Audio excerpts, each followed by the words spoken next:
diving into what it takes to build a good ecom forecast. So the reason why this is so important is at the end of the day, when you're trying to run an e-commerce business, because you are buying inventory with the expectation of selling it in the future, the exercise of forecasting is integral to do well, because if you don't, it can not only kill cash flow, but it can have other negative repercussions, your balance sheet, your P&L, et cetera, et cetera.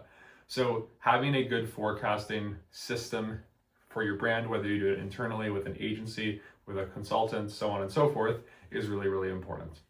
And the other reason why is because when you're planning your growth, you also want to be realistic, and you also want to identify at the end of the day, like what would need to change if you're not happy with what the forecast is telling you is most likely to happen. So for most forecasts, it all starts with this: cohorts.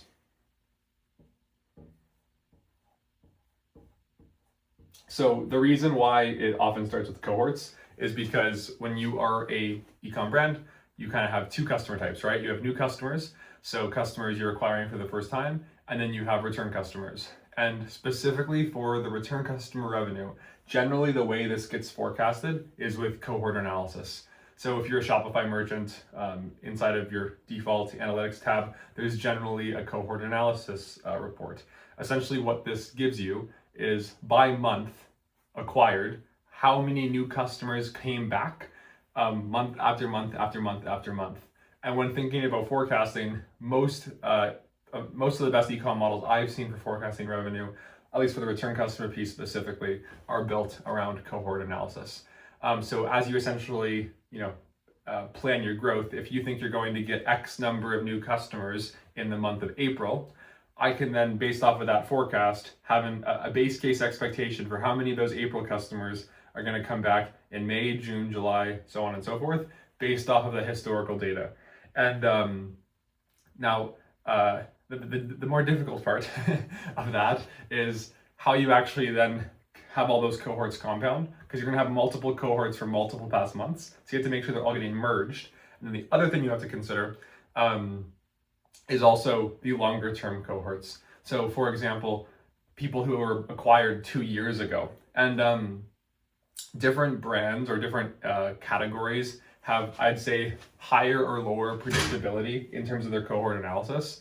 So for example, if you're like a CPG product and people just tend to come back and buy the exact same thing, oftentimes these businesses are going to be a little bit more predictable. If you're a clothing and apparel brand and you have multiple different kind of subcategories within your business, or maybe there's some trends that are either going on, or if you're kind of riding a trend, there might be increased risk that your cohorts are less likely to come true.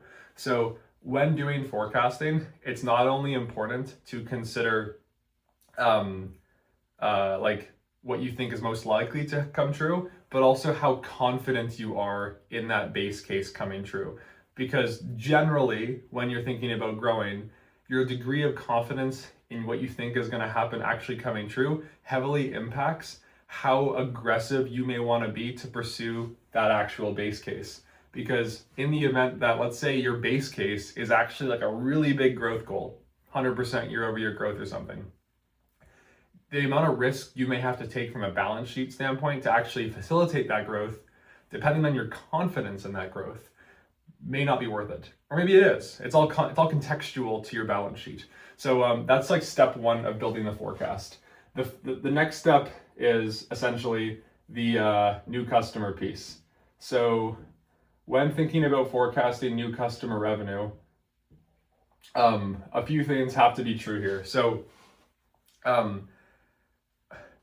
basically, for most businesses, if you have a lot of returning customers, the cohorts almost have a greater weight in the short term to impacting your near-term contribution margin or sales. If you're a heavily new customer dominant brand, oftentimes these brands will have more variability or volatility, I should say, in terms of actually hitting forecast. And the reason why is because generally the channels that mainly drive new customer revenue are just naturally more volatile. You can kind of think of it as follows.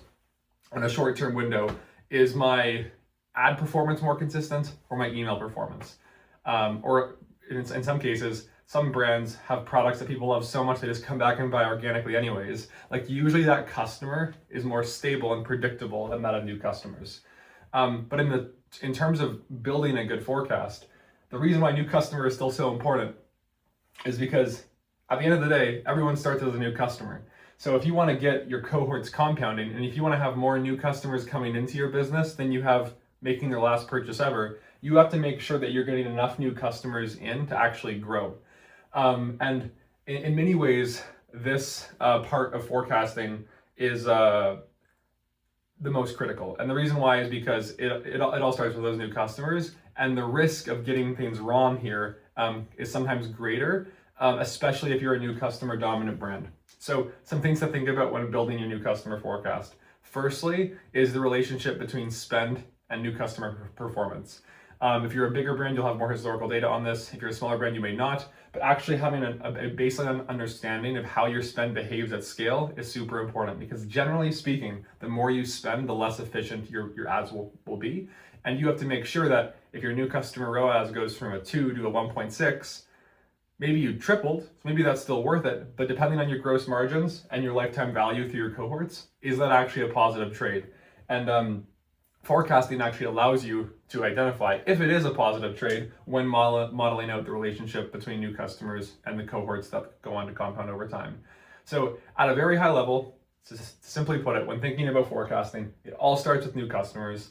And then from there, you basically take your cohorts and you compound, and you look at how the months compound or don't based off of how many new customers you have coming in and how many customers may be making their last purchase from you. This entire exercise is one of the most important kind of, I guess, organizational muscles you can grow as an ecom brand, simply because, back again, just think about it.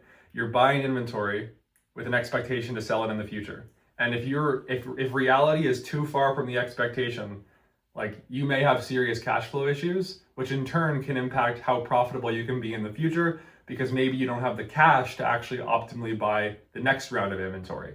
So either like learning to do this internally really effectively or working with a partner is often one of the best ways you can actually make sure this is well executed, so you can focus on the higher leverage things like new offers and new products.